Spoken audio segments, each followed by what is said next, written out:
సత్యసింధు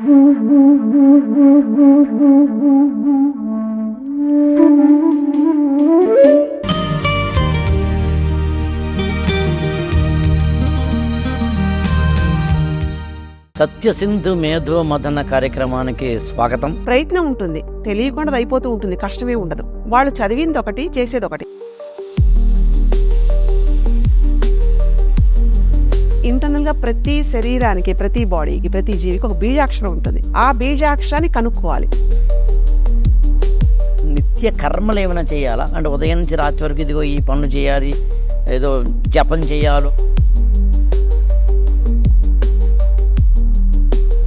కేవలం మనిషి నడకను బట్టి వీళ్ళకి ఎలాంటి రోగం వస్తుందని చెప్పే ఒక విద్య ఉంది.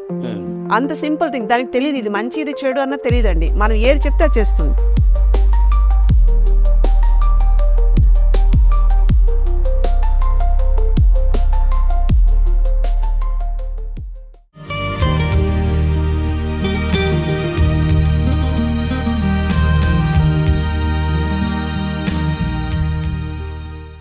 కొన్ని శక్తులనండి లేకపోతే ఈ స్వభావాలనండి తల్లి గర్భంలో ఉన్నప్పుడే ఆ శిశువుకి లభ్యమవుతాయంటారా? కొన్ని DNA నుంచి వస్తాయి.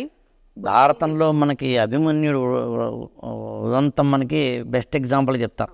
తల్లి గర్భంలో ఉండగానే నేర్చుకోవడము, వినడం. సరే సగం నేర్చుకున్నాడా ఎక్కువ నేర్చుకున్నాడా అనేది అక్కడ ఎపిసోడ్లో పక్కన పెడితే, అలాగే మీకు బెస్ట్ ఎగ్జాంపుల్ ప్రహ్లాదుడికి సంబంధించి భాగవతంలో తల్లి గర్భంలో ఉండగానే విష్ణునామస్మరణం యొక్క గొప్పతనాన్ని తెలుసుకోవడం ద్వారా నవవిధ భక్తి మార్గంలో స్మరణం, కీర్తనం, విష్ణు స్మరణం, పాదసేవనం, అర్చనం, వందనం, దాస్యం, సఖ్యం, ఆత్మనివేదనం అంటూ ఈ 9 రకాల నవవిధ భక్తి మార్గాల్లోంచి తీసుకున్న దాన్ని ఈతను ఆ స్మరణ మాత్రం చేతనే ఆ ప్రహ్లాదుడికి విష్ణు శక్తి తెలిసింది అనేది మనకి భాగవతంలో చెప్తారు. అంటే అటు ప్రహ్లాదుడిదైనా అభిమన్యుడిదైనా తల్లి గర్భంలో ఉండగానే తెలుసుకోవడానికి సంబంధించి, ఈవెన్ ధృతరాష్ట్రుడి యొక్క జన్మకు సంబంధించింది కానీ, లేకపోతే పరాశరుడికి సత్యవతికి సంబంధించిన వ్యాసుడి జన్మదానికి సంబంధించింది కానీ, అటు తిరిగి గర్భస్థ శిశువుకి సంబంధించిన శక్తి గురించి చెప్తారు. గర్భశాస్త్రమే ఉందండి. ఎగ్జాక్ట్లీ.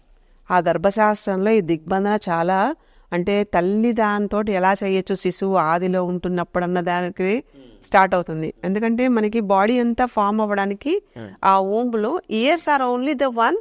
బయటకు వచ్చిన తర్వాత అంటే మిగతా బాడీ అంతా బయట డెవలప్ అవుతుంది మెదడుతో సహా. But years are like very keen things to be like that. పెద్ద దాని మీద బయటకు వచ్చిన పెద్ద మార్పులే ఉండవండి. అంటే మన కర్ణభేరి ద్వారా లోపలికి పంపించేయడానికి ఒక ద్వారం అది. సో గర్భశాస్త్రంలో ఇలాంటివి ఈ దిగ్బంధనలు కూడా చాలా ఉంటాయి. ఎలా ఉండాలి, ఏ టైంలో తల్లి సూర్యుని చూడాలి, చంద్రుడితో ఉండాలి. అంటే ఆ గర్భస్థ స్త్రీ చెయ్యాల్సిన విధుల్లో దిగ్బంధాలుండి అది శిశువుకి ట్రాన్స్ఫర్ అవ్వాలి. అదే కదండి లవకుశలో ఉంటున్నప్పుడు ఆవిడ ఆశ్రమంలోకి వెళ్ళి అక్కడ చేసింది అంటే it's all about like the next generation. అంటే ఇది real education should be educated. యాక్చువల్గా గర్భస్థ స్త్రీని దౌహృదిని అంటారండి సంస్కృతంలో. దౌహృదిని అంటే 2 హృదయములు కలది అని అర్థం. అంటే 2 గుండెలు కలదని అర్థం. గైనకాలజీలో కూడా to the best of my knowledge 3వ నెల నుంచో అక్కడ నుంచి గర్భస్థ పిండం అనేది శిశువుకి 3 months గుండె ప్రారంభమవుతుంది.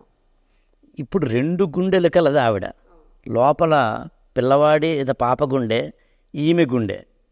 ఈ రెండింటి మధ్యన రిథం ఎప్పుడు సమానంగా ఉంటుందో, అంటే గుండె చప్పుడు రెసినెన్స్ మ్యాచ్ అవ్వడం అంటారు. అప్పుడు కనుక ఆమె ఏం తలుచుకుంటే గర్భస్థ శిశువుకి అది దక్కుతుంది అని యాక్చువల్గా మనకి ముందు నుంచి కూడా నెక్స్ట్ జనరేషన్ ఎలా ఉండాలి అనేది తల్లి ద్వారానే వెళ్ళేదండి. తల్లి తొలి గురువు. అవును. తల్లికి మించి శక్తి లేదు. తల్లి నథింగ్ బట్ ప్రకృతి. సో ప్రకృతిలో ఏది ఎలా ఉండాలి అనేది నిర్ణీతమైన పనుల్లో, అంటే ఎవరిది వాళ్ళది ఏ టైంలో సూర్యుడు ఎలాంటి టైం రావాలో ఇలా అన్ని ఎలా నిర్ణీతించబడ్డాయో, తల్లి కూడా పిల్లలకి ఫీటస్గా ఉంటున్నప్పుడు is a type of education. ఆవిడ ఏం చదివితే అది వెళ్ళిపోతూ ఉంటుంది, ఏది చూస్తే అది వెళ్తూ ఉంటుంది. అలాగ వాళ్ళ మేధస్సుకి ఒక నాంది పలికేది తల్లి ద్వారానే. సో అంబలికల్ కార్డ్ కట్ చేయడం వల్ల కూడా మనకి చాలా జబ్బులు అవి వస్తున్నాయండి, ఆటిజం అవన్నీ అలాంటి వాటికి. సో ఆ జర్కుల వల్ల. సో స్పర్శకి అంత వాల్యూ ఉంది. సో ఇవన్నీ గర్భశాస్త్రంలో ఈ దిగ్బంధన గురించి చాలా హైలైట్ చేశారు. ఇది ఎంతవరకు వెళ్తుంది అంటే, నీకు ఎలాంటిది కావాలన్నా నేనున్నా లేకపోయినా అనే మాటకు వస్తే, పిల్లలు పెరిగి కష్టంలో ఉంటున్నప్పుడు వెళ్ళిపోయిన తల్లి ఒకవేళ ఉంటే ఆ తల్లి ఎలా కాపాడుతుంది అన్నది కూడా ఈ దిగ్బంధంతో కనెక్ట్ అయి ఉంటుంది. దిస్ ఈజ్ వాట్ మనకి ఎలా యాక్సెస్ చేస్తాము అన్నది. ఈ దిగ్బంధన అనేది కనుక లేకపోతే మనం ఉనికికి అసలు అర్థం లేదు. అంటే ఒక ఆధారం కదా అది, మనం ఎలా ఉండాలో తెలియచెప్పే ఒక లక్ష్యాన్ని ప్రబోధించేది కదా, అది లేకుండా ఎలా ఉంటాం మనం? సో అంత అద్భుతంగా ఉంటుంది. దిగ్బంధన అంటే మామూలుగా వీళ్ళేదో తీసిపడే ఇలా ఇవి కాదు. దిగ్బంధన ఈజ్ లైక్ లాకింగ్ యువర్ పంచకోశాలకి ఒక బైండింగ్ ఫోర్స్. అది మనకి ఫొనెటిక్ ఫోర్స్ అని ఎలా అయితే అంటామో, ఫొనెటిక్ ఫోర్స్ చైతన్య శక్తి ఈ దిగ్బంధనతో ఉంటుంది. అంటే ఒక layers of like physical body, spiritual body, etheric body, mental body, casual body, ఇలాంటి బాడీ ప్లేన్స్కి ఒకదాని మీద ఒకటి ఉంటున్నప్పుడు ఆ లింక్ ఉండాలి కదా, ఒకదాని మీద ఒకటి. ఆ లింక్ దేని వల్ల ఉంటుందంటే దీని వల్ల ఉంటుంది. ఇది మళ్ళీ ఎలా నిలబడుతుంది అంటే ప్రాణాయామాల ద్వారా నిలబడుతుంది. అంటే దానికి ఒక లైఫ్ ఉంటుంది. అసలు అది ఉంది అని తెలియాలిగా. దీన్ని మిడ్ లైన్ ప్రిన్సిపల్ షిఫ్టింగ్ అంటామండి. అంటే ఇది చాలా అద్భుతంగా ఉంటుంది. మనకి చాలా పెద్ద కష్టం వచ్చింది, ఇప్పుడు మనం తీర్చి ఆర్చేవాడు ఎవడు లేడు. అలాంటప్పుడు నీ శరీరాన్ని సమాధానం చెప్తుందా? అప్పుడు ఈ దిగ్బంధన ప్రిన్సిపల్ ఉపయోగపడుతుంది. ఎలా అంటే, ప్రపంచంలో ఉండే అన్ని జీవరాశుల కష్టం ఒకటి ఉంది అని ఊహించుకుంటే మీరు ఒక్కసారి స్టిల్ అయిపోతాం. అది దిగ్బంధన ప్లేస్. అక్కడ మీరు what ever you think you do that. So ఇలా మిడ్ లైన్ ప్రిన్సిపల్ షిఫ్టింగ్ అని థాట్ ప్రాసెస్ని కంట్రోల్ చేస్తుంది, రోగాల్ని కంట్రోల్ చేస్తుంది, సిచ్యుయేషన్స్ని కంట్రోల్ చేస్తుంది. నీకు ఎలా కావాలన్నది ఒక నియంతకి ఇవన్నీ పాసిబుల్ ఉంటాయి ఈ ప్రాక్టీసెస్ ద్వారా. ఈ మిడ్ లైన్ షిఫ్టింగ్ ప్రిన్సిపల్ అనేది ఈవెన్ మనకి సీక్రెట్ డాక్టర్లో కూడా ఉంటుందండి. తెలుగులో మనం దాన్ని దిగ్బంధన అంటాం, కానీ అది దిగ్బంధించడం అంటే ఇది ఇలా ఉండాలి అని ఒక నిర్ణీతంగా చెప్పేంత అధికారం రావడం, దాని గురించి తెలుసుకోవడం, అధికారపూర్వకంగా దాన్ని ప్రయత్నించడం. అంటే ఒక విధంగా చెప్పాలంటే మనం ఏదనుకుంటే అది అవ్వడం అనే శక్తిని సంపాదించుకోవడం.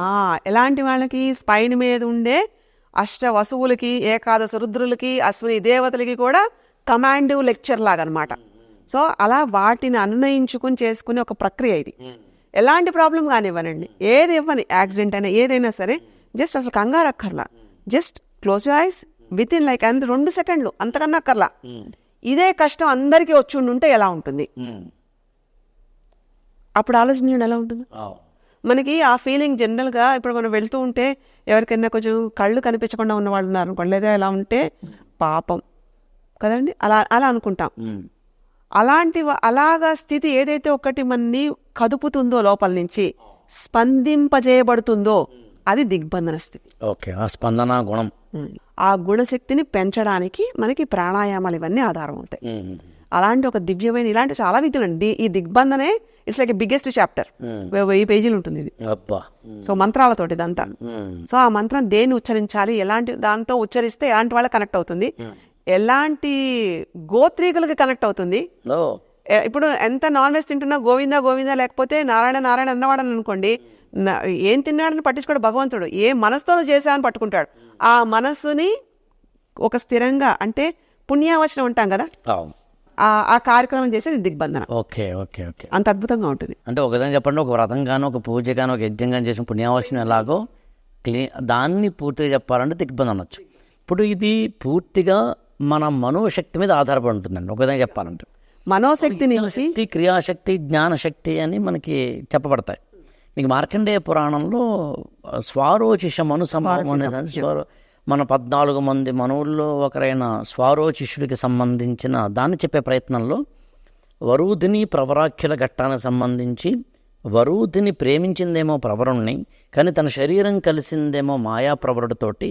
ఆమె సంబంధించినంత వరకు శరీరం కలుస్తున్నది మాత్రమే ఎవరితో తెలియకుండా తన ప్రాణశక్తి మాత్రం కలుస్తున్నది ప్రవరుడితోటి అని తెలియడం వల్ల పుట్టిన బిడ్డకి మాయా ప్రవరుడు వాళ్ళకి పుట్టినవాడు కాబట్టి స్వరోచి అవుతాడు. ఆ స్వరోచికి బయట కనిపించే లక్షణాలన్నీనేమో కొంచెం రౌద్రంగా, బీభత్సంగా, రాజసంగా కామపూరితంగా ఉంటాయి. కానీ అంతర్గతంగా నిద్రాణంగా మాత్రము అండర్ కాన్షియస్ మైండ్లో మాత్రం ఒక జ్ఞానశక్తి వెలుగుతూ ఉంటుంది, ఒక తత్వం ఉంటుంది, ఒక తత్వజ్ఞానం ఉంటుంది, ఒక వేదాంతం ఉంటుంది, ఒక అత్యద్భుతమైన మనోమయ కోశంలో ఏదైతే ఒక మనిషి ఉంటాడో దానికి సంబంధించి ఉంటాయి.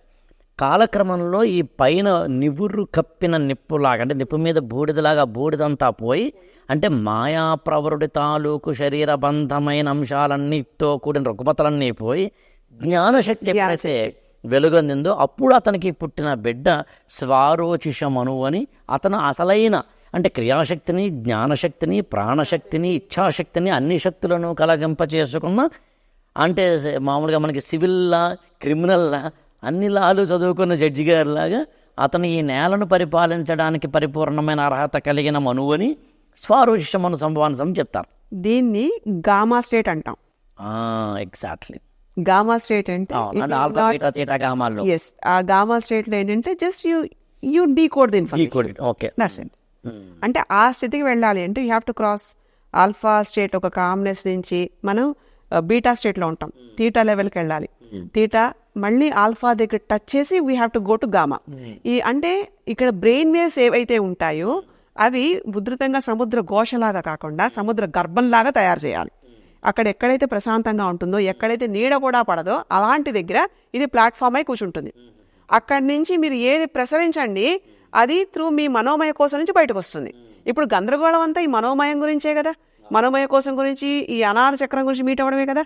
ఆ మీట్ అయ్యే ప్లేస్లో సుషుమ్న నాడి డోర్ తీయగానే this is like the first step you have to be. ఇది సరెండర్నెస్. ఇది లా ఆఫ్ సరెండర్నెస్. యూనివర్సల్ లాస్లో ఇది ఒక లా ఉంటుందండి. నువ్వు ఇది కనుక యాక్సెప్ట్ చేయగలిగితే ప్రతిదీ నీకు ఈజీ అవుతుంది. కానీ ఇది యాక్సెప్ట్ చేయడానికి నీకు కండిషన్స్ ఉన్నాయి. ఆ కండిషన్స్ ఏంటంటే నువ్వు ఒక హ్యూమన్ బీయింగ్ అనేది ఎప్పుడు కూడా బీనెస్తో కలవాలి. ఆ కలిసినప్పుడు అనంతమైన శక్తిని మనకి బ్యాలెన్స్ చేసుకునేలాగా, అంటే మళ్ళీ అపాత్రం అవ్వకూడదు, మనకి ఈ పాత్రకి తగ్గ శక్తి వచ్చేలాగా మనం దీన్ని ప్రిపేర్ చేయాలి. ఆ ప్రిపేర్ చేసేది దిగ్బంధన. పాత్రం అంటే ఇర్రిలవెంట్. నీకు తగని దాన్ని నీకు తగిలించుకోవడమే ఆ పాత్ర. ఇప్పుడు మనం చేస్తున్నాం అంతే కదండి, ఈ కర్మలతోటి నేలకు పోయి నెత్తి రాసుకుంటున్నాం. అలా రాసుకోవడం కాక దాంట్లోనే మునిగిపోతున్నాం ఆ సముద్రంలో. అలా కాకుండా ఇక్కడ ప్రచోదనం అయ్యి ఇలాంటిది ఒకటి ఉంటుంది, ఈ దిగ్బంధన అనే దాంతో నువ్వు కట్టుబడి దీని నుంచి నువ్వు astral planes, mental planes, causal planes ఇవన్నీ డీకోడ్ చేయడానికి, నువ్వు బీనెస్తో కలవడానికి ఇది మార్గం అని చెప్పేది దిగ్బంధన. మీకు పద్మపురాణంలో ఈ సృష్టికి సంబంధించి చెప్తున్నప్పుడు స్వయంభూ మనువు అతని కొడుకు పేరు నాభి. ఆ నాభి యొక్క కొడుకు పేరు ఋషభుడు యొక్క కొడుకు పేరు భరతుడు. ఈ పేర్లని చెబుతూ వారి యొక్క లక్షణాలను చెబుతూ పద్మపురాణంలో కొన్ని శ్లోకాలు ఉన్నాయి. వినాయకుడి యొక్క భార్యలిద్దరు ఎవరు అంటే బుద్ధి, సిద్ధి. వినాయకుడి యొక్క భార్యలిద్దరైన బుద్ధి, సిద్ధులకి పుట్టిన పిల్లల పేర్లు ఏంటి అంటే క్షేమము, లాభము. లాభుడు, క్షేముడు. బుద్ధిని బాగా ఉంచుకొని సిద్ధిని నువ్వు కలిగించుకుంటే, విఘ్నాలు లేకుండా కనుక నువ్వు యానం అంటే ప్రయాణం చేస్తే నీకు కలిగే పిల్లలు ఎవరు అంటే లాభంగా, క్షేమంగా. లాభము, క్షేమం. ఏదైనా తత్వాన్ని సింబాలిజం అంటాం కదా, దాన్ని మనం ఎలా చూస్తున్నాము అది పట్టుకోవాలి. మనకి స్వయంభూ అనే పేరు ఎందుకు వచ్చింది అంటే, స్వయంభూ విగ్రహాలు అంటూ ఉంటాం మనం దేవాలయాలకు సంబంధించి. అంటే తనకు తానే వెలిసిన దేవుడు. మన యొక్క మానవ జాతి యొక్క పుట్టుపూర్వోత్తరాలు చెప్తూ మొదలుపెట్టినప్పుడు ఎక్కడో ఒక చోట ఎవరో ఒకరు ఉంటాడు కదా, ఆ ఒకడే తనకు తానే పుట్టాడు అనుకున్నప్పుడు స్వయంభూ అయితే, స్వయంభూ పుట్టుక తర్వాత వచ్చిన వాడికి నాభి అని ఎందుకు పేరు పెట్టారు అంటే, ఇందాక మనం మాట్లాడేది ఎపిసోడ్స్ అన్నమాట, ఉంబిలికల్ కార్డుకి సంబంధించి తల్లి పేగుకిను శిశువు పేగుకి మధ్య అవినాభావ సంబంధాన్ని, ఆ పేగునే ఆ బొడ్డుతాడునే చిన్నప్పుడు మనకి దాన్ని చుట్టి ఒక తిన్న దాంట్లో కట్టి కట్టడం కానీ, అందులోనే స్టెమ్ సెల్స్ ఉంటాయని ఆధునిక చెప్పడం కానీ. మీరు అబ్జర్వ్ చేయండి, పాతవన్నీ రివైవ్ చేసి సైంటిఫిక్ ప్రూఫ్ పెట్టి కొత్తగా దిస్ ఇస్ వాట్ అని. అది కానీ అది మనకి ఎప్పుడు ఆర్యుల నుంచి వస్తున్న ఈ సివిలైజేషన్ వల్ల, ఈ ఎడ్యుకేషన్స్ వల్ల ఎవ్రీథింగ్ ఈజ్ ప్రూవ్డ్. ఎగ్జాక్ట్లీ. కానీ మనకి భేషజాలు ఏంటంటే మనం కంటితో చూడట్లేదు కదా అనే లెవెల్లోనే మనం ఉంటాం. కానీ ఫిజికల్గా ఏమీ మనకి డాక్యుమెంటేషన్ లేదు కదా. కానీ పంచేంద్రియాలకి కావాల్సింది సాక్ష్యం అండి. జ్ఞానేంద్రియాలకి మంత్రం, బలం, ఈ అనుభూతితో పొందేవన్నీ జ్ఞానేంద్రియాలతో వస్తాయి. ఆల్రెడీ అలాంటివన్నీ వచ్చి ఉండి దాన్ని మనం సాక్షిభూతంగా చేయడమే మోడర్న్ సైన్స్. సో అంతకుమించి ఏం కాదు. Everything is return. స్వయంభూ అండి, తర్వాత నాభి తర్వాత ఋషభుడు అంటే అర్థం అంటే ఇలా విచ్చుకున్న, ఇలా బయటకు వచ్చిన కాంతిపుంజం, ఫోర్స్ అనర్థం. అతనికి పుట్టినవాడు భరతుడు.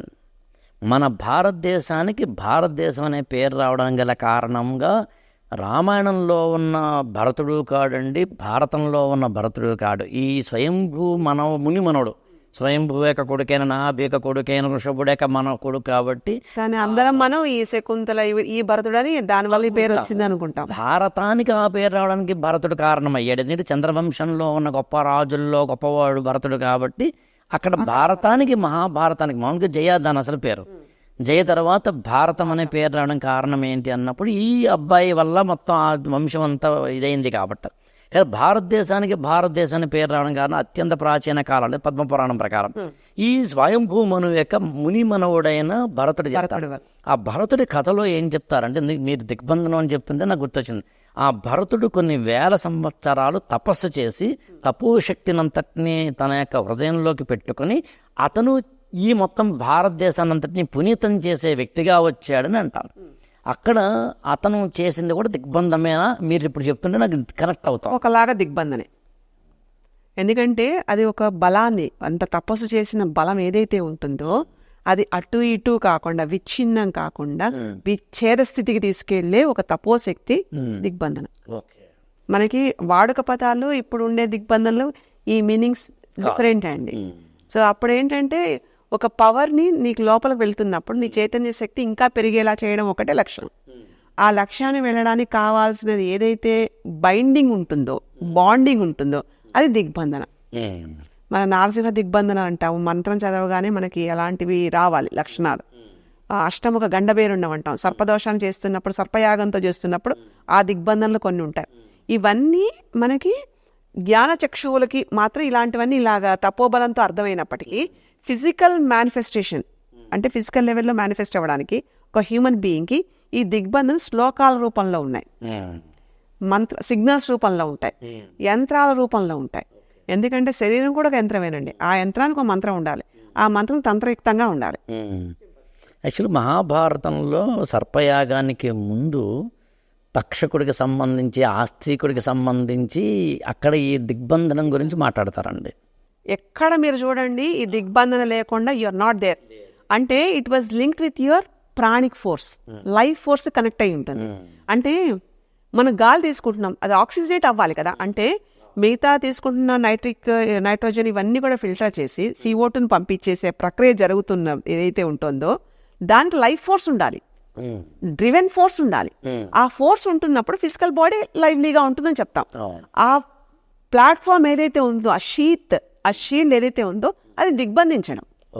అంటే జెనెటిక్ కోడ్ ప్రకారం మీరు ఇంత ఏజ్, ఇంత వయసు, ఇంత హైట్, ఇంత పర్సనాలిటీ అని అంటాం కదా. అది పూర్వకాలం లెమోరియన్ ఏజ్లో హ్యూజ్ పర్సనాలిటీస్ ఉండేవాళ్ళు, పెద్ద పెద్ద అంగాలతో ఉండేవాళ్ళు. అలాంటిది ఇప్పుడు ఇది లిమిట్ అవుతోంది. అంటే ఇక్కడ ఉండేది ఆ ఏదైతే తపోబలంతో మీరు అన్నట్టు ఆ దిగ్బంధం ఏదైతే తగ్గిందో మనది మినిమైజ్ అయిపోతోంది. పోనీ అలా అని విచ్చుకుంటుందా జ్ఞానం? లేదు. సో జ్ఞానం విచ్చుకోవాలి, అట్ ద సేమ్ దాన్ని మెయింటైన్ చేసేదంతా కూడా ఉండాలి. అంటే ఉదయగా చెప్పాలంటే శక్తి కూడా తగ్గుతోంది. మీరు ఆంథ్రోపాలజికల్గా చూసినప్పుడు హోమో ఎరెక్టస్ కానీ, ఆస్ట్రలోపిథికస్ కానీ, లేకపోతే కనుక మనం చెప్పుకునే హోమో సెపియన్స్ దాదాపు 80 లక్షల సంవత్సరాల కిందట మానవుడనే ఒక ఉనికి వస్తుంది అనుకుంటే, మనం ఇవాళ మాట్లాడుతున్న ఎరెక్టల్ పొజిషన్ అంటే నేలకి నిటారుగా అనేది ఒక 80,000 సంవత్సరాల కిందట ఉంది అనుకుంటే, అక్కడి నుంచి మొదలుకొని దాదాపుగా ఒక వాటి నుంచి ఒక 30,000 సంవత్సరాల కిందటి వాతావరణంలో ఆదిమ మానవుడు ప్రకృతి మీద తన యొక్క శక్తిని సంపాదించడానికి అనేకమైన పనులు చేశాడు. చుట్టూరా జరుగుతున్న అనేకమైన వాతావరణ మార్పుల్ని జంతుజాలాలని ప్రకృతిలో వస్తున్న చిన్న విత్తనం మొలకెత్తి మొక్కై అది చాలా మానై అది చాలా గొప్ప మహావృక్షం అవ్వడము అనేదాన్ని అబ్జర్వ్ చేశాడు. ఒక మామూలు జంతువు తన పిల్లల్ని కని ఏ విధంగా పెంచుతోంది కావచ్చు, క్షీరదమైతే కనుక పిల్లల్ని కని పాలివ్వడం అయితే, అలాగదు పక్షులు లాంటివి అయితే కనుక గుడ్లు పెట్టి పిల్లల్ని పొదగడం అయితేనేంటి, పాము ఎలా ఉంది, తేలెలా ఉంది, కుక్క ఎలా ఉంది, వీటన్నిటినీ చూసి అర్థం చేసుకుని ప్రకృతిని అర్థం చేసుకోవడంలో తన జీవితాన్ని మరింత పావనం చేసేందుకు ఈ యోగానండి, ప్రాణాయామానండి, తాంత్రికతనండి, దిగ్బంధాందులో భాగమనండి, నాడులపై కమాండ్ అనండి, పంచకోశాలతోటి ప్రయాణమనండి, షట్చక్రాలతోటి కొండలని ప్రచోదితం చేయడమనండి, ఇవన్నీ చేసుకుంటూ వచ్చాడు. ఈ చేసే క్రమంలో తనలోని శక్తిని మర్చిపోయి బాహ్య శక్తే తనకన్నా గొప్పది అనుకోవడం అనేది ఖచ్చితంగా నేటి మానవుడి యొక్క అజ్ఞానం అని చెప్పచ్చు. సో ఆ అజ్ఞానంలోంచి బయటపడి బయట ఉన్న శక్తుల కన్నా నువ్వు క్రియేట్ చేసుకున్న బండి నీకన్నా గొప్పదనుకుంటే, నువ్వు తయారు చేసిన సెల్ ఫోన్ నీకన్నా గొప్పదనుకుంటే, నువ్వు తయారు చేసిన సినిమా నీకన్నా గొప్పదనుకుంటే మూర్ఖత్వమని, నీలోని లోపల ఉన్న, మీరు ఇంకొక ఎపిసోడ్ చెప్పారు, లోపలే సప్త సముద్రాలు ఉన్నాయి, లోపలే ఊర్ధ్వ సప్తలోకాలు ఉన్నాయి, అధ సప్తలోకాలు ఉన్నాయి, అంటే అతల విత్తల సుతల మహాతల పాతాల రసాతల లోకాలు ఉన్నాయి, లేదా భూలోకము, భువర్లోకము, సువర్లోకము, మహర్లోకము, తపోలోకము, జనలోకము, సత్యలోకాలు లాంటివి ఉన్నాయి. ఇన్ని ఉన్న మానవుడు లోపల కనుక తొంగి చూసుకుంటే అసలైన వ్యక్తి బయటపడతాడు, అసలైన యుక్తి బయటపడుతుంది, అసలైన శక్తి బయటపడుతుంది. అదే కదా దిగ్బంధం గురించి మీరు చెప్తాను. సింపుల్ అంటే ఊర్ధ్వముఖంగా ప్రయాణం కావాల్సిన దృష్టి నీచంగా కిందకి లో దృష్టికి వెళ్లకుండా నిన్ను ఎక్కడైతే హద్దు పెడుతుందో అది దిగ్బంధన. అది ఎగ్జాక్ట్లీ. అంతెందుకండి, మన రామాయణంలో చూస్తే సీతావియోగం అప్పుడు రాముడు నాకేమీ వెళ్ళట్లేదు, లంకకి నేను చేయించాలంటే సూర్యుడు ఆదిత్య హృదయం అక్కడ పుట్టింది, అది దిగ్బంధన. ఎందుకంటే నిన్ను తట్టి లేపి ఇది నీ మార్గం, ఈ సూక్తి నువ్వు చెయ్యి, ఇలా చెయ్యాలి, దీని ద్వారా నీకు శక్తి వస్తుంది, ఆ శక్తితో నువ్వు చెయ్యాలి. అలాంటి యూనివర్సల్లో ఉండే గూఢమైన శక్తులకి ప్లాట్ఫామ్ ఈ దిగ్బంధం. ఆదిత్య హృదయం అనేది అక్కడి నుంచి వచ్చింది, అది ఫస్ట్ ఇండికేషన్ అండి. ఈవెన్ మనకి వశిష్ఠ మహాముని యోగ వాసిష్టం, రాముడు అత్యంత కౌమార దశలో ఉండగానే ఒక వైరాగ్య స్థితిలోకి వెళ్ళిపోతున్నప్పుడు లౌకిక జీవితానికిను అయోగిక్ జీవితానికి మధ్యన ఉన్న సంబంధాన్ని చెబుతున్నది యోగ వాసిష్టం. సో ఎట్నుంచి చూసుకున్నా కూడా ఆనాడైనా ఈనాడైనా రాముడైనా కృష్ణుడైనా దేవుడైనా శివుడైనా జీవుడైనా ఎవరైనా ఎప్పుడైనా ఎందుకైనా అప్పుడైనా ఇప్పుడైనా ఎప్పుడైనా ఎందుకైనా ఎలాగైనా ఒక మాటలో చెప్పాలి అంటే కనుక దిగ్బంధనం అనేది నీలో ఉంది అర్థం చేసుకోగలిగినప్పుడు, ఆ శక్తిని అర్థం చేసుకున్నప్పుడు బాగుంటుంది నీ జీవితం అనేది తాత్పర్యం. అది మన సింబాలిజం అండి, సింబాలిజం, ప్రతీకాత్మకత. హ్యూమన్ బీయింగ్ యొక్క సింబాలిజం ఈస్ లైక్ దిగ్బంధన. It is like you know about yourself, you know the power where you are, you should know how you can start with you. అలాంటి తీసుకెళ్ళే ఒక జ్ఞానం పట్ల ఈ దిగ్బంధన మనం లీడ్ చేస్తుంది, మనం తట్టి లేపుతుంది, నువ్వు ఇలా కాదు ఇలా ఉండు అని ఏదైతే మనకి చెప్తుందో అది దిగ్బంధన అంటారు. ప్రజ్ఞానం బ్రహ్మాన ఉపనిషత్తులు చెప్పిన తత్వమసి అయినా ఇది యాక్చువల్గా నీలో ఉన్న శక్తిని అర్థం అంటే ఇది నథింగ్ బట్ పరేంగిత ప్రజ్ఞ అంటాం. అబ్బా, పరేంగిత ప్రజ్ఞ అంటే ఇదేదో నార్మల్గా వాడుకోదానికి కాదండి, కాన్షియస్ లెవెల్ నుంచి ఎలా చూస్తున్నాం దాన్ని. నీకు ఎలాగా సెలెస్టియల్ బాడీస్ నుంచి ఇన్ఫర్మేషన్ వస్తుంది, ఎలా నువ్వు ఈ శరీరాన్ని చూడాలన్నది నీ అధికారం కాదు. You should surrender there. It is a puzzling intelligence. Yes, and that intelligence should be followed in the process with the alertness. So that is what it is, parayangita prajna. Thank you so much అండి.